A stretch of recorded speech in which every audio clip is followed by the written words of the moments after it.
Education workers need a wage that keeps them out of poverty.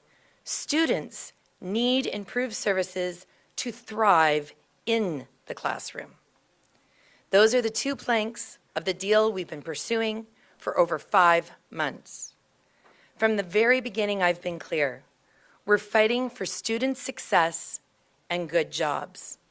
We've never been willing to sacrifice one for the other. I want to remind you why we're here today. My 55,000 co-workers are the backbone of Ontario's public education system. Without us, schools wouldn't function. Without us, students wouldn't learn. We're the education workers who were on site all throughout the pandemic. We are the education workers who look after the mental health and safety of students. We are the education workers who keep our schools clean, safe, and operational. We're also the lowest paid education workers in the province. So when we asked for a raise to keep education workers out of food banks, to make sure we can heat our homes, to guarantee we can provide for our own families, I had hoped that this government would have recognized our value and our worth. They did not. They have money in the coffers with about $2.1 billion surplus, but they refused to give my coworkers a decent raise. So we served notice to strike on October 30th. How did the government respond to a workforce that's 70% women and makes on average $39,000 a year, exercising their chartered, protected rights? They gave us an ultimatum. Back down or face the full weight of the provincial government. We don't abide bullies in the classroom, so I'm not going to allow one at our bargaining table. When we wouldn't back down, they legislated us. They used the notwithstanding clause as a sledgehammer to smash our rights and impose collective agreements that would have forced more of us to the food bank. I'm so proud that my co-workers pushed back. It took tremendous courage, but we weren't alone. Our allies across the labor movement showed up for us, and parents filled our protest lines because they know, like we do, that the status quo in our schools is not okay. The power of workers and families forced this government to back down, proving that while they have a majority in the legislature, they do not have a majority in the province. The majority of Ontarians want good schools. The majority of Ontarians want education workers to be able to put gas in their car without having to work a second job. The majority of Ontarians believe that students deserve every support and every chance to thrive and develop. That's why it was so crushingly disappointing after the groundswell of support that led to the lightning-fast repeal of Bill 28 to get back to the table and see the government's offer. After hearing that powerful majority, the government chose to stick their head in the sand. After hearing from parents desperate for investments in our schools, the governments chose to listen to their friends who continue to whisper in their ears about the path to privatization. I want to lay out what the government offer contained and what it did not. They offered my coworkers a $1 raise per hour for each year of our collective agreement. That amounts to $1,633 per year. To the average worker, because I know you all love percentages, it's about 3.59%. And let me be clear, that's a win for workers, but it's not enough. It's not nearly what we deserve for the care and effort and incredible passion we put into our jobs. And it's certainly not enough to make up for a decade of having the government's hands in our pockets through legislative interference in our collective bargaining province. But it is more than the government wanted to give us, and it only happened because custodians, early childhood educators, educational assistants, office workers, maintenance workers, trades, library workers, and so many more realized our power. It only happened because my coworkers and our incredible allies made it happen. So while it's not enough, a $1 an hour raise is a win for wages. But way back 167 days ago, I told you this was never just about wages. And that is my message again today. This fight started with a focus on services for students. Parents swelled our lines to demand better for their children, and we're not prepared to back down now. We will not abandon parents just because Doug Ford waves a loonie in our face. We are not that easily bought, nor that easily distracted. We have asked, we've implored, we have practically begged. This government refused to put a single cent into new student services. We wanted early childhood educators in every kindergarten class. We wanted EAs supporting not just students with special needs, but having the appropriate time to do so. We wanted every student to have every possible opportunity to grow and achieve. This government said no over and over. And while he's saying no to students, Doug Ford found money for other things. Just this week, he found money to extend a tax cut that's going to cost $1.2 billion so that people can save a few pennies at the pump. I guess he cares about cars and highways that no one wants more than he does about kids' education or our province's healthcare system. I want to address something that Stephen Lecce has called out. He has tried to attack our co-workers for the hours that we work. The way he frames it, we're sitting back cashing in on part-time jobs. The way he frames it, we have the same relaxed work whenever we want schedule that he enjoys in the legislature, with months off every year and a six-figure salary. The reality is my coworkers are desperate for more hours. The reality is if we had more hours, we'd be able to offer better services. The reality is that this government has refused to increase our hours, further jeopardizing students. So my coworkers have served notice. And I know what this government is going to say. It's a line as old as time. They're going to call us greedy. Don't buy that line. $1 is a move in the right direction after a decade of stagnated wages. $1 is a move in the right direction after seeing our real dollar earnings drop by more than 11%. It's a move in the right direction when so many of us live in poverty, work second jobs, and rely on food banks. There's something this government does not seem to understand. We love our jobs. We love the students in our schools, and we absolutely want what's best for them. So they're going to call us greedy, and they're going to say that we've been on a warpath to strike. But parents, like me and so many of us up here, we know the truth. Parents know that it is my coworkers who showed up at schools throughout the pandemic when everyone else stayed at home. Parents know that it's my coworkers who look out for their children when they can't be with them themselves. Parents know that while education workers do their absolute best for students day in and day out, this government continues to ignore them and underfund our schools and lie to the public. Parents showed up for us for all of these reasons and more, and I want to take a second to say something directly to the parents watching right now. Our entire 55,000 person strong membership is grateful for your support. We are not going to let this government overlook your children anymore. We are in this fight for you. I'll be honest, this isn't where I wanted to be. My coworkers hoped this government would accept our reasonable, affordable, and necessary proposals 167 days ago. We hoped they would recognize the urgency of our workers' plea when we held our historic strike vote. We hoped that they would respond to last week's show of parent and worker solidarity. I've been disappointed at every turn by a government that categorically refuses to invest in our schools and prioritize our students. I'm so proud of my coworkers for doing the hard thing and for standing up for what is right, what is needed, and what is just. We have 5 days before this strike notice period expires. That is 5 days for this government to recognize the opportunity that they have to make a difference in the lives of 2 million Ontario students. 5 days. And then education workers, parents, and every ally who cares about young people and public education in this province will make their voices heard once more. I urge the Ford government to seize the time we have and do the right thing. Come forward with a deal that truly helps students catch up. I'm now going to turn it over to Mark Hancock, National President of CUPE.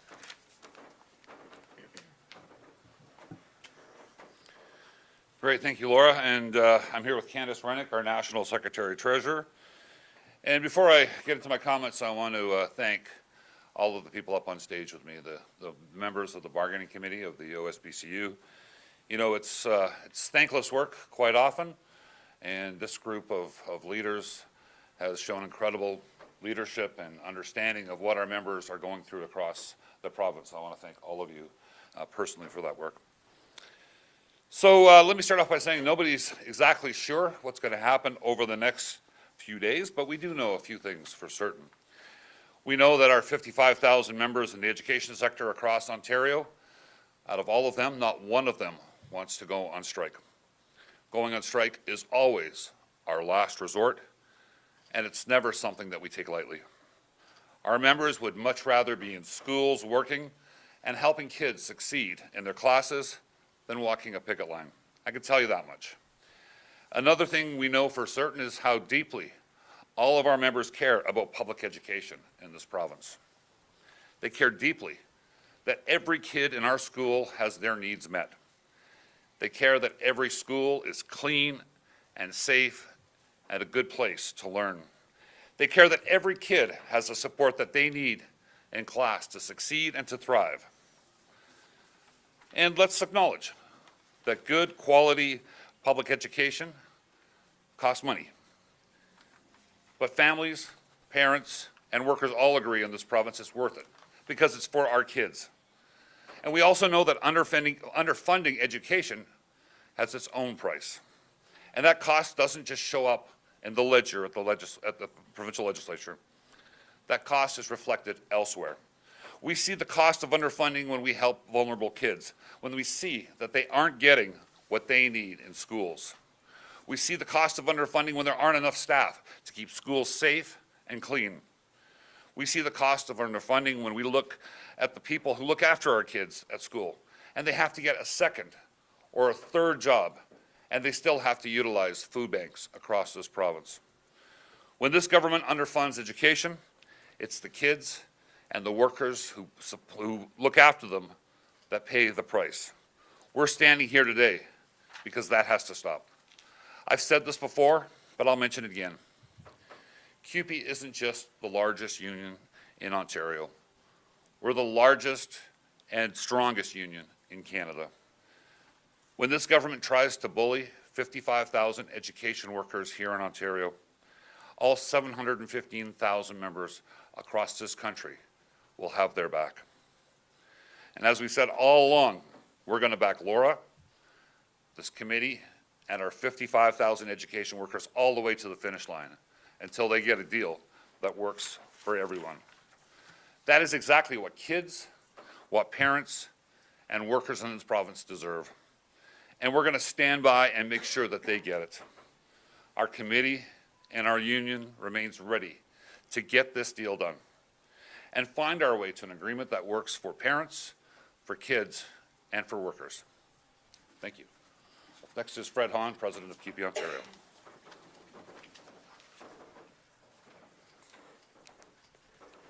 Good morning, everyone. My name is Fred Hahn. I'm the President of CUPE Ontario, and joining me on stage is our Secretary-Treasurer, Yolanda McLean.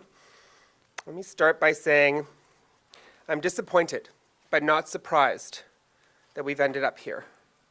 The government appears to have squandered the opportunity that was created by the goodwill of parents, the community, CUPE education workers, our labor allies, by failing to use the time properly between November the 7th and today to negotiate a good and fair deal for the people who represent who are the backbone of our education system. Our members do amazing work. To our members who work in schools, I want you to know your work is valuable. People know how important you are, and that work deserves to be recognized. The OSBCU, our bargaining council, has done amazing work. To the bargaining council, to the bargaining committee on stage behind me, thank you for the courage and leadership you provided through this difficult process. I also want to say again to parents, echoing what both Mark and Laura have said, CUPE members are parents too. They understand how important our schools are to their kids. They don't take any of the actions that we've been taking of late and that we're announcing today lightly. Our members, 55,000 education workers, are doing this to protect services for students, for your children and theirs. To the Council of Trustees Association, I want to say that there is still time to make a deal that ensures that there are services for students and to make sure that kids can stay in school. There's 5 days. You know, as well as our members do, how important the work of CUPE education workers are and what's needed in our schools to help kids succeed. To Premier Ford and Minister Lecce, we have to make sure that when you make claims of having parents' and families' interests above all things, that it makes sure that you're actually prioritizing their needs. That means prioritizing the needs of these workers. It means making sure that we can prioritize good wages and investments in services above tax cuts, above protecting corporate profiteers, around trying to mess around with the books to make it sound like there's a deficit when the Financial Accountability Officer just a few weeks ago said clearly there was a $2.1 billion surplus. To our friends in the labor movement and to the public in general, your solidarity and support have meant a great deal. It's helped our members, who are the real leaders in this fight, move mountains. But we still need your help and your support. We need you to apply the same pressure to government to tell them that students need and deserve these services, that parents need these supports in our schools, that education workers need and deserve a good deal so that they can continue to deliver the high-quality services and supports students need for their education. I want to encourage everyone to do everything they can, to use these 5 days to be in touch with your MPP, to talk directly, if you can, to them, to the minister, to the premier. There's a way to do that, an easier way to do that. On our website, we have an e-action. You can send a direct message to the premier. You can check that out at cupe.on.ca. But more importantly, spend the next 5 days with us, doing everything we can to help the government to see that there is a path here that can respect workers and their work, that can invest in the important services that students need to succeed, that can actually have a path forward that will be good for students, for parents, and for education workers. Thank you. And I'll open it up for questions. Hi. Last week that talks really couldn't start in earnest until the bill was repealed. The bill was repealed on Monday, so you basically had one fulsome day of talks. So why are you doing this action now? Is it not premature? It's not premature. I mean, when you're talking, even if it's not in earnest, I mean, let's be honest, everybody was sizing each other up. But we had 2 full days. Last night was, late last night was when decisions were being made, and we tried. We tried everything we possibly could.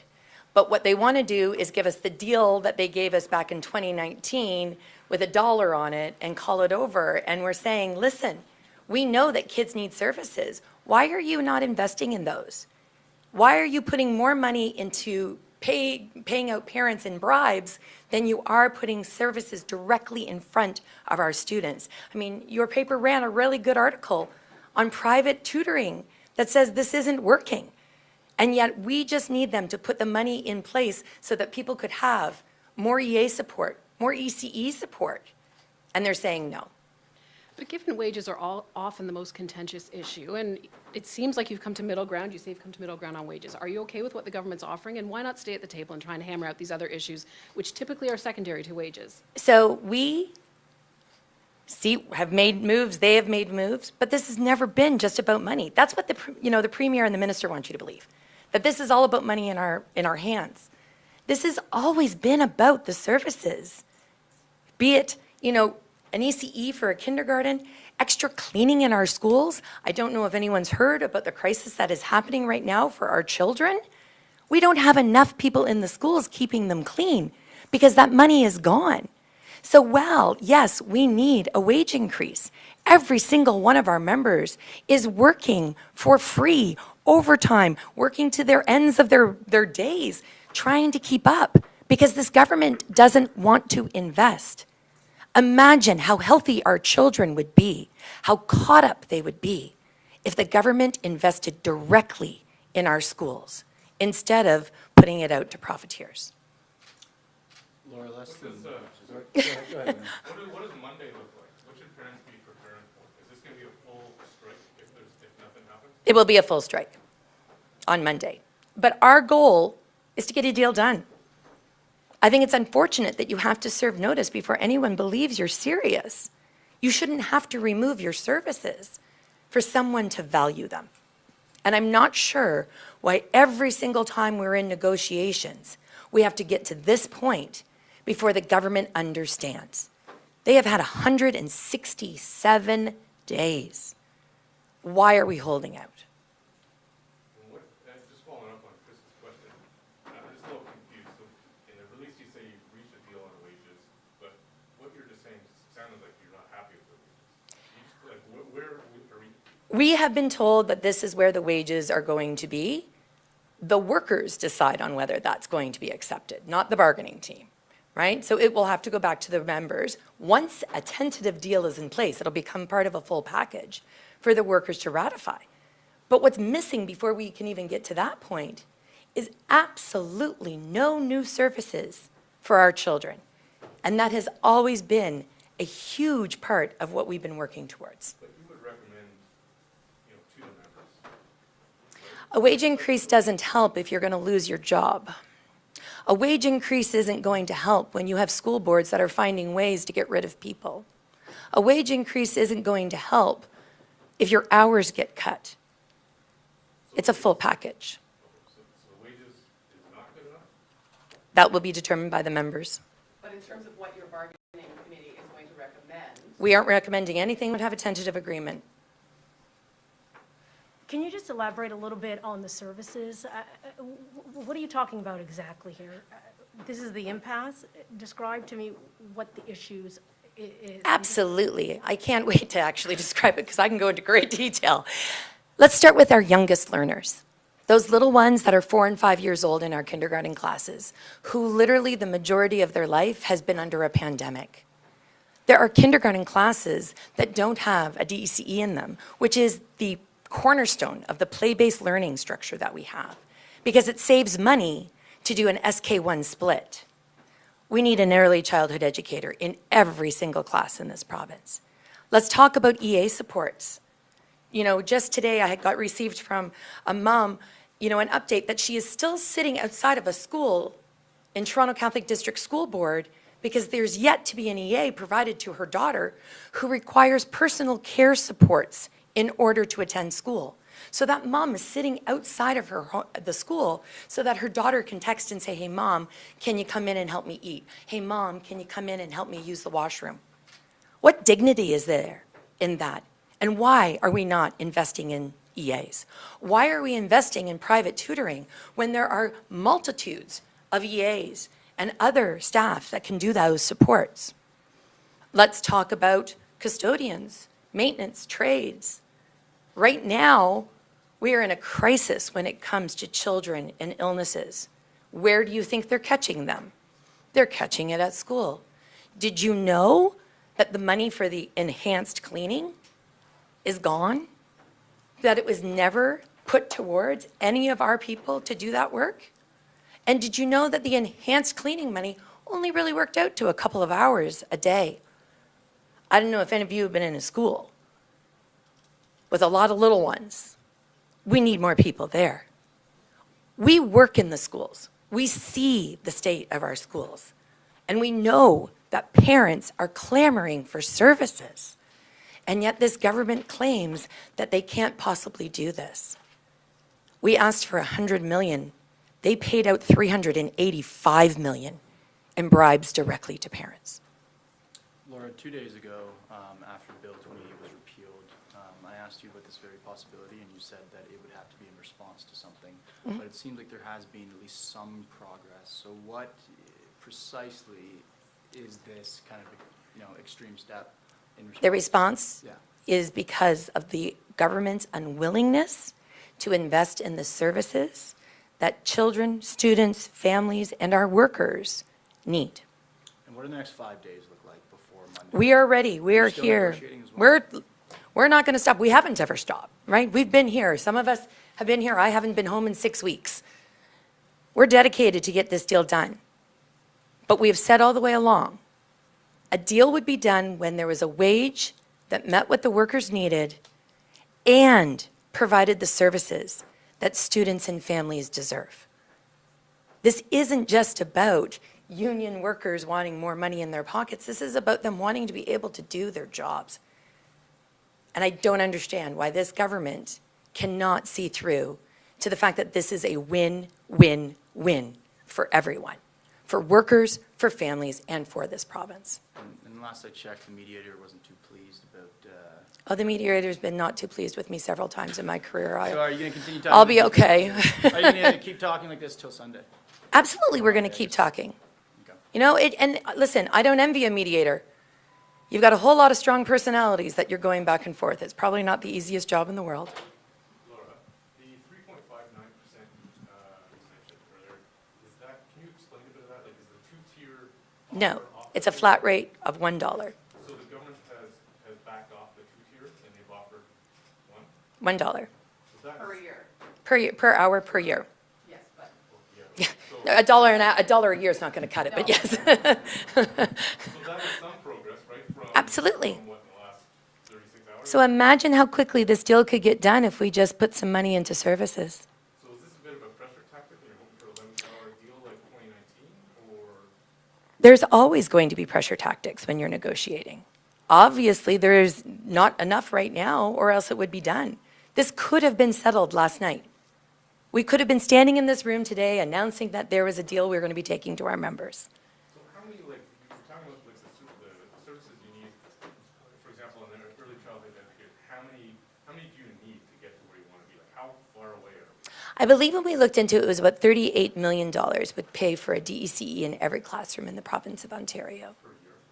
Yep. And it changes every year, right? Depending on how many little ones come in. Laura, you've been saying all along that this is not just about the money, and we hear that often with negotiations, and it's a lot of times it's just posturing. But by you not accepting this raise of 3.59% and looking out for the children, I really think it goes to the credibility of you and your bargaining team when you are prepared, given that the majority of your workers are the lowest paid, 2/3 are women, most likely struggling, most likely with children, some of them perhaps single moms, some living in marginalized communities, but you're so concerned about your kids that you're prepared to walk away from the dollar aspect of this. Can you speak to that and how that goes to your resolve and I would say the credibility of your union when you sit down at a negotiating table? Because you could put the money in your pocket, out the door you go, but the kids are still suffering, and that's not enough for you. So can you elaborate on that? Absolutely. I mean, I think it speaks to not just the bravery of this group behind us, but the 55,000 people back at home who understand that our working conditions are children's learning conditions. And if we're going to take to the streets, it has to be about the kids. Because we can't keep going like this anymore in this province where we keep cutting away at public services, education, but tomorrow it could be healthcare. The next day it could be social services. There are people depending on this. And perhaps because we are the lowest paid, perhaps because we're some of the most marginalized, we recognize more than anyone just how much of a cornerstone public education is when we talk about equity in our communities. Schools provide services that often are not available to folks who are marginalized. We keep the world fair, and that's what we should be doing. We should not be running into this, let's privatize this, let's privatize the next thing. Publicly funded, publicly delivered education is the cornerstone of our civilization, and I am so proud of our members for standing up and saying, it's time to pay attention to what the kids need. Do you get the sense, and this may be an open-ended question, do you get the sense that during the negotiation, again, I go back to the two-thirds of your members being female, but I think that's concerning when you just look at society in general, where you have oftentimes women working those low-paying jobs, 2, 3 jobs, the community is raising their children, they may be in poor relationships. Do you get the sense that the other side of the bargaining table understands that, and that by denying some simple rights, even denying your people the right to strike, do you think they get that? And do you think they get the importance of what you're asking for the students in school? I would like to hope they get it. I would like to hope that people understand and they always have that at their base. But I think what's happening is right now we live in a society that's driven by the almighty dollar. And when you start trying to monetize education, when you start trying to monetize students, you kind of lose that human touch. And so I encourage, the premier, I encourage the minister, let's sit down and talk about this. Because I know that Doug Ford in his heart is for the little guy, is for the little gal. I know that that's who he is. And now is the time I call on him. Join us, we are too. Let's make it happen. Let's walk out of this together, putting into the history books real services that are going to work for students. I heard a lot about Bill Davis when I was in the House the other day. Bill Davis did have a legacy of actually working for public education as a conservative premier. Doug Ford can be the same. So, with the 5-day notice that you're adding, the last time you did it, it seemed like that was like the line in the sand for the government, that they didn't want to continue negotiating. Do you have a sense from them this time? Well, I heard that Minister Lecce said that he was ready to negotiate, that he was at the table. I'm not sure what table he's at, but if he lets me know where he is, I'll head that way. Laura, just very quickly to clarify, rotating strike on Monday or permanent? Full out. Full-out strike. Yeah. And can I ask you one last question with regards to that notwithstanding clause? Your 55,000 members pushed back. Mm-hmm. And for the lack of a better term, they blinked because they took that legislation off the table. If that legislation is to be implemented because of the defiance of the legislation, it requires for heavy fines on the lowest paid workers, number one. But government does that, you look like a bully. If the requirement is heavy paid fines and you don't do it, the government looks toothless. So are you not in a better negotiating position now? Because that notwithstanding clause can still be put forward, but is anybody really going to enforce that on your workers, do you think? I don't think it's in anyone's best interest to try and strip away the charter rights of people ever again. I think there was a clear message sent, not just from us, not just from our labor allies, not just from this province, but literally across this country and even around the world, saying enough is enough. So, I think that message has been heard loud and clear. This is normal bargaining. Right? It's not unusual for people to serve notice to strike. What's unusual is giving the 5 days, but that's because that's what we need to do in legislation. But you know what? It's time. We're at the table. We're ready to go. We need the services. Let's get them in place. Lastly, promise you, last question. Notwithstanding clause, then, that's not a deterrent for you or your members. You're prepared to I think it's not a deterrent for many people in this country. I think it's caused enough conversation right now that people are actually starting to contemplate how to fix it moving forward so that we don't see it being used in the way that it has been in this province. Thank you. Thank you. People worry that the public sentiment might shift. Like we saw these polls that seem to indicate that people were on your side. When if kids are out of school, parents get upset. I don't know what your thoughts are on that. There's always a worry. Right? There's always a worry, but I think the other thing that we do know, and we have worked so hard, our members back at home have worked so hard, we're not divided. That's what this government wants to say, that it's us versus the parents. We are the parents. We are the ones sitting in hockey arenas together. We are the ones sitting at the bus pickup together. We are the ones waiting at the daycare to grab our children together. We're talking together, and we're all saying the same thing.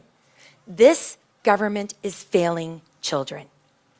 And we as CUPE believe in protecting public services, we believe in protecting children, and we believe in protecting workers. And we're going to keep doing that.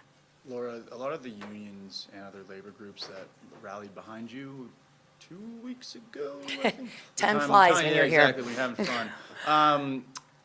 That was in part, and then I would think largely because of how extreme Bill 28 was. Have you received any assurances that these same groups will support you if you go on strike now and the government does not use such heavy-handed legislation? I think it's comparing like a match, right? That was only the catalyst. That's what started the fire going. The fire didn't go out just because the notwithstanding clause came off. In fact, what has happened is a resurgence. On Monday, we will not be the only possible CUPE local in Ontario heading out on to the picket line. Who else will be? We could have several. I was going to say Canadian Hearing Society, University of Toronto. I believe there's a local in Niagara as well. In support of yourselves? No, because they also are at the bargaining table, and they're taking the same moves. Because that's what people in labor have started to realize. That's what workers and people have started to realize, is that you can now crawl out of your apathy and use your voice and push back. You don't have to settle. You don't have to settle for less than you deserve. That collectively, we are always going to be stronger, and we will be there for them, and they will be here for us. So they're also adding their 5-day strike notice? They don't have to do 5 days. It's only in the education sector that there has to be 5-day notice. So can you explain a little further about who else is going? There's other unions across this province all the time going on strike. And what I'm saying is, people have started to recognize through what we saw 2 weeks ago, 2 years, look at me, 2 weeks ago, that there's power in the people. There's power in exercising your rights. There is power for standing up for yourself. And I think that that is absolutely terrific. And we don't just see it in unions. We're seeing it in parents groups. We're seeing it in community activists. We're seeing it right now fighting back on the green belt. People are coming together to say no. And I am all here for it. But you, How long are you prepared to stay? For as long as it takes. All right. Thank you, everyone. I have to head into another meeting.